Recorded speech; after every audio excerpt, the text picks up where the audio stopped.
Une dizaine de conflits armés anciens ou nouveaux se poursuivent sur le continent africain, ce qui, selon les Nations Unies, en fait la région au monde la plus touchée. Au Soudan, par exemple, malgré la trêve négociée par la communauté internationale, notamment l'Union africaine, les combats se poursuivent à Khartoum et surtout dans la région du Darfour Ouest, à la frontière avec le Tchad. Le bilan fait état de centaines de victimes civiles, de milliers de blessés et de déplacés. Face à cette situation, le commissaire de l'Union africaine aux affaires politiques, à la paix et à la sécurité, l'ambassadeur Bankole Adeoye, a appelé mercredi 26 avril 2023 les belligérants du conflit au Soudan à cesser les combats. Lors d'une conférence en ligne, il a également souligné le fait que la voie des armes ne résoudra pas la crise qui secoue le pays depuis quelques années.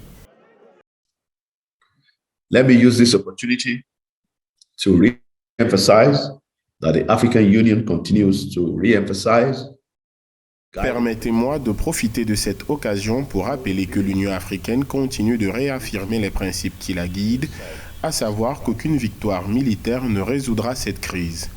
Il est également important de réitérer l'appel selon lequel seul un processus politique incluant toutes les parties soudanaises contribuera à résoudre cette crise plutôt que d'accepter une quelconque ingérence étrangère. Parties will help in solving this crisis rather than the embrace of any foreign interference. Aujourd'hui, l'intensification du terrorisme est une menace majeure pour la paix et la sécurité sur le continent. Les décès enregistrés à la suite d'attaques terroristes dans la région du Sahel située en Afrique subsaharienne ont augmenté de 2000% au cours des 15 dernières années. Selon l'indice mondial du terrorisme 2023, 22 074 personnes ont perdu la vie dans 6 408 attaques terroristes entre 2007 et 2022. Pour pallier le problème, le département de l'Union africaine aux affaires politiques, à la paix et à la sécurité veut faire taire les armes sur le continent en appelant les détenteurs illégaux d'armes à les remettre sans poursuite judiciaire. Précisons que sur le continent, plus de 42 millions d'armes à feu illégales sont en circulation.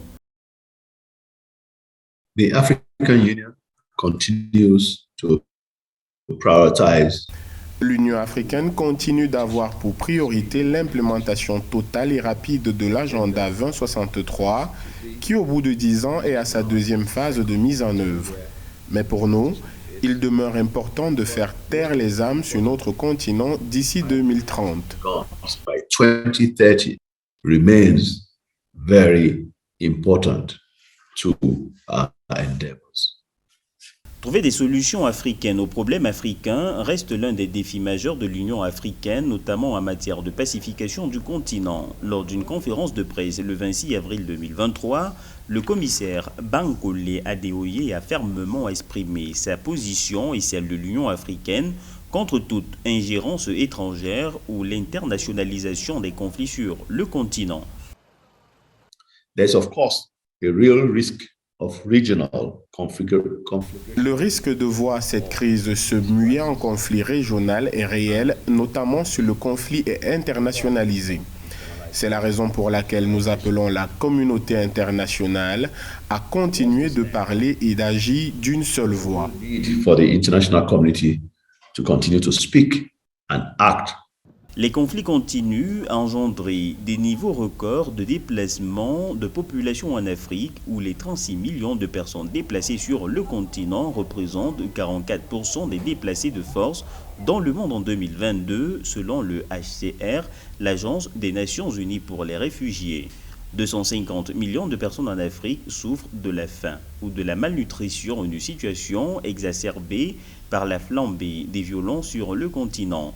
Créé en 2018, le département aux affaires politiques, à la paix et à la sécurité a pour mandat de contribuer à la création d'une Afrique de bonne gouvernance, de démocratie, de respect des droits de l'homme, de justice et de l'état de droit, une Afrique en paix et en sécurité.